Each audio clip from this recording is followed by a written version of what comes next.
اب وہ ثبوت کہاں پہ ہیں؟ وہ بعد میں معافی مانگتے پھر رہے ہیں. جو بھی ثبوت تھے وہ سامنے لے کے آتے. گورنمنٹ نے کہا کہ کیس جھوٹا ہے. کوئی بھی اینکر پرسن جن کے پاس ثبوت ہے, جو وکلاء تھے جن کی ٹک ٹاک بڑی مشہور ہوئی کہ ہمارے پاس پورے ثبوت ہیں, وہ سامنے کیوں نہیں لے کے آ رہے؟ پھر جن اینکر پرسن نے پنجاب گروپ آف کالجز کے آنر کا مریم نواز صاحبہ کے ساتھ جو لنک جوڑا تھا, ان کے پاس بڑے بڑے ثبوت تھے اس موقع پہ. اب وہ ثبوت کہاں پہ ہیں؟ السلام علیکم, کیسے ہیں آپ سب لوگ؟ امید ہے خیر سے ہوں گے. ناظرین, حالیہ دنوں کے اندر ایک واقعہ رونما ہوا پنجاب گروپ آف کالج کے طالبہ کے ساتھ زیادتی کا, جو بعد میں فیک گورنمنٹ آف پنجاب نے کہا یہ واقعہ فیک ہے. خیر اس کی کچھ ابتدائی رپورٹ میرے پاس ہے, وہ میں آپ کو اس میں بتاتا ہوں کہ پنجاب حکومت نے اس پہ کمیٹی بنائی, جس کے بعد ان کے گھر والوں کی ملاقات ہوئی پنجاب حکومت کے نمائندگان اور پولیس آفیسران کے تحت کہ سوشل میڈیا پہ ان کی بچی کے خلاف جھوٹا پروپیگنڈا کیا گیا, اس کو سیاست کے لیے استعمال کیا گیا. اور جو وزیر اعلیٰ نے کمیٹی بنائی تھی اس کے اندر مکمل طور پر 3 دنوں کے اندر رپورٹ پیش کی گئی, اور جس کے بعد یہ تمام معاملات سامنے آئے کہ یہ معاملہ بالکل فیک تھا. ہماری پنجاب کی وزیر اطلاعات عظمیٰ بخاری صاحب اسمبلی کے فلور پر کھڑے ہو کے بولتی ہیں کہ یہ واقعہ ایک کسی سیاسی جماعت کی سازش تھی. چلیں مان لیتے ہیں کسی سیاسی جماعت کی اگر سازش بھی تھی, تو پھر آپ ایسے عناصر کو عبرت کا نشان کب بنائیں گے؟ وہ لوگ جو اسٹوڈنٹس کو سیاسی بنیادوں پر استعمال کر رہے ہیں, سڑکوں پہ نکال رہے ہیں, ان کی جان کے دشمن بنے ہوئے ہیں, ان کے کیریئر کے دشمن بنے ہوئے ہیں, ان کو عبرت کا نشان کون بنائے گا؟ آپ نے کہہ دیا سیاسی بنیادوں پر اسٹوڈنٹس کو استعمال کیا جا رہا ہے, تو میرا خیال ہے کہ پھر آپ کے پاس حکومت ہے, مشینری ہے, تمام چیزیں آپ کے پاس ہیں, تو آپ اس کیس کو فالو کریں, ان کو نشان عبرت بنائیں. کیوں نہیں آپ اس بات کو فالو کرتے؟ کیوں ایک سیاسی جماعت اسٹوڈنٹس کو اپنے سیاسی مقاصد کے لیے استعمال کر رہی ہے؟ پھر جو یوٹیوبرز جنہوں نے بنا تصدیق کیے 5-5 ملین ویوز لے لیے, ان کا محاصرہ کون کرے گا؟ ان کو کون کیفر کردار تک پہنچائے گا؟ پھر جو طالب علم جنہوں نے منہ اٹھا کر ٹک ٹاک پہ, یوٹیوبس پہ, سوشل میڈیا پہ خبریں شیئر کی, ان کے خلاف کارروائی کون کرے گا؟ کیونکہ اس کے بعد یہ ایشو نیشنل ایشو بن گیا تھا. پھر ایسے موقع پر آ کر یہ سارے معاملات کیے گئے جب پاکستان کے اندر ایک بہت بڑی کانفرنس ہو رہی ہے.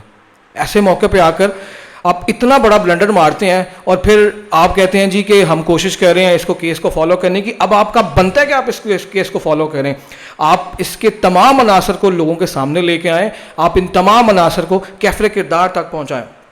پھر جو اسٹوڈنٹ پہلے یہ کہتے تھے جی کہ ہمارے پاس ثبوت موجود ہیں, جو اینکر پرسن یہ کہتے تھے ہمارے پاس ثبوت موجود ہے, اب وہ ثبوت کہاں پہ ہیں؟ وہ بعد میں معافی مانگتے پھر رہے ہیں. جو بھی ثبوت تھے وہ سامنے لے کے آتے. گورنمنٹ نے کہا کہ کیس جھوٹا ہے. کوئی بھی اینکر پرسن جن کے پاس ثبوت ہے, جو وکلاء تھے جن کی ٹک ٹاک بڑی مشہور ہوئی کہ ہمارے پاس پورے ثبوت ہیں, وہ سامنے کیوں نہیں لے کے آ رہے؟ اب اس معاملے کو کیفر کردار تک پہنچانے کے لیے وہ سارے ثبوت تو سامنے لے کے آئیں, لیکن ثبوت کوئی بھی نہیں ہے. طالب علموں نے بتایا, ہم نے وہ مان لیا. اب جن اسٹوڈنٹس نے پرنسپل کے خلاف یا کالج کے خلاف باتیں کی ہیں, ان کا کیریئر کیا ہوگا؟ آپ کو کیا لگتا ہے کالج معاف کر دے گا ان کو؟ ایک لاجک ہے نا. پھر جن اینکر پرسن نے پنجاب گروپ آف کالجز کے آنر کا مریم نواز صاحبہ کے ساتھ جو لنک جوڑا تھا, ان کے پاس بڑے بڑے ثبوت تھے اس موقع پہ. اب وہ ثبوت کہاں پہ ہیں؟ اب وہ سامنے لے کے آئے نا. مقصد صرف یہ تھا, موقع کی مناسبت تھے, ہم نے ویوز جوڑے, ہم نے اس کے بعد معاملے کو کہا جی کہ بس ٹھیک ہے, اب تو پنجاب گورنمنٹ ملوث ہے. کچھ لوگوں نے تو یہ بھی کہہ دیا کہ اس گھنونی سازش کے پیچھے عام ہاتھ نہیں ہے, اس کے پیچھے بہت بڑا ایک دھندا چل رہا ہے. یہاں تک لوگوں نے بات پھیلا دی. اس کے بعد جب ان سے ثبوت مانگے گئے, ہاں وہ لڑکی کون ہے کوئی پتہ نہیں. کسی نے کہا جی کہ یار اس کی جو میڈیکل رپورٹس آپ بتا رہے ہیں, جو ہاسپٹل بتا رہے ہیں وہ کون سا ہے؟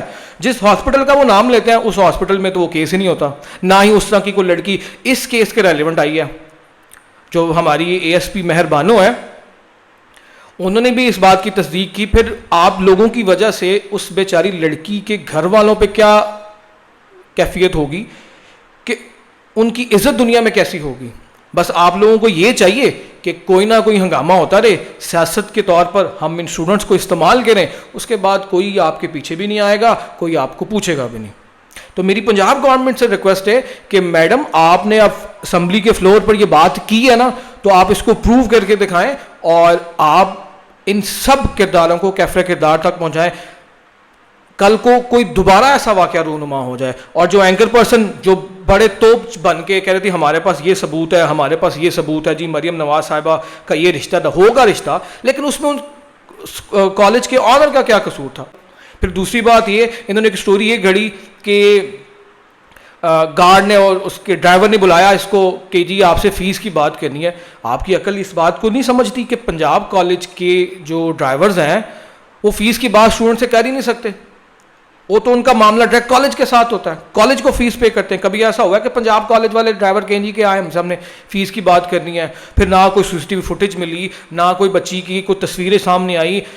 پھر کچھ لوگوں نے کہا جی تصویریں اس لیے سامنے نہیں آئیں کہ دنیا میں ان کی عزت ہے. جب آپ نے ایک ایشو کو نیشنل ایشو بنا دیا ہے تو پھر آپ کو تصویریں اس کے گھر والوں کو سامنے لانا پڑے گا، وہ رپورٹ سامنے لانی پڑے گی، جو زیادتی ہوئی ہے وہ سارے معاملہ سامنے لانے پڑیں گے. اور جو اینکر پرسن کہتے تھے کہ میرے پاس سارے ثبوت ہیں، میرے پاس یہ ہے، میرے پاس وہ ہے، انہوں نے ویوز بھی لے لیے، اب ان سے ثبوت مانگیں گے تو وہ کہیں گے جی آپ قانون کے خلاف. کئی میں نے ٹک ٹاک پہ دیکھے ہیں جو توپ اور پھنے خواہ بن رہے تھے، اب ان کے پاس کوئی ثبوت بھی نہیں ہے. لہٰذا میری ان اسٹوڈنٹ سے بھی ریکویسٹ ہے کہ ایسے کام کرنے سے پہلے ایک دفعہ تصدیق کر لیا کریں. اور دوسری ایک سیاسی جماعت کی جو رہنما ہے، سننے میں بھی آیا ہے کہ وہ پنجاب گروپ آف کالج کی پروفیسر یا پرنسپل ہیں، ان کے ایما پہ سارا کام ہوا ہے. اگر تو یہ سیاسی معاملہ لگتا ہے تو ان کرداروں کو کیفے کردار تک پہنچائیں اور اس بات کو یقینی بنائیں کہ نیکسٹ ٹائم کوئی بھی ایسی حرکت کرنے سے پہلے 50 دفعہ سوچے یار کہ یہ میں کیا کرنے لگا ہوں. آپ نے منہ اٹھا کر چھوٹے چھوٹے نوجوان بچے بچیوں کو سڑکوں پہ نکال دیا، پھر آپ کا وزیر تعلیم چلا جاتا ہے وہاں پہ. جو ہنگامی حالات ہیں ان کو بھی کچھ ہو سکتا تھا. انتشار پھیلتا، اور اس وقت انتشار پھیلتا جب ملک کے اندر بہت بڑی سیاسی قیادت ہے وہ ایک کانفرنس کرنے میں مصروف تھی. بہت سارے لیڈران دنیا کے پاکستان میں موجود تھے، اور آپ لوگ اب اس چیز کو ایک رینڈم لیں گے. گورنمنٹ سے میری ریکویسٹ یہ ہے کہ آپ اس معاملے کو سیریس لیں اور جو کردار اس میں ملوث ہے ان کو عبرت کا نشان بنائیں. اور جو اسٹوڈنٹس اس سارے معاملے میں ملوث ہیں، کیونکہ بہت ساری ویڈیوز دیکھی گئی ہیں جن میں سوشل میڈیا پہ اس واقعے کو سیاسی رنگ دیا گیا، اور سیاسی رنگ دیا جانے کے بعد پراپر طور پر ٹویٹر پہ اور بہت سارے دیکھے گئے ہیں ویڈیوز جس میں کہا گیا کہ اسٹوڈنٹ کو اکساؤ. ان سارے کرداروں کو بے نقاب کریں تاکہ کل کو کوئی بھی بندہ ایسی حرکت کرنے سے پہلے 10 دفعہ نہیں 1000 دفعہ سوچے. تو ملتے ہیں پھر اگلی ویڈیو میں، تب تک کے لیے اللہ حافظ.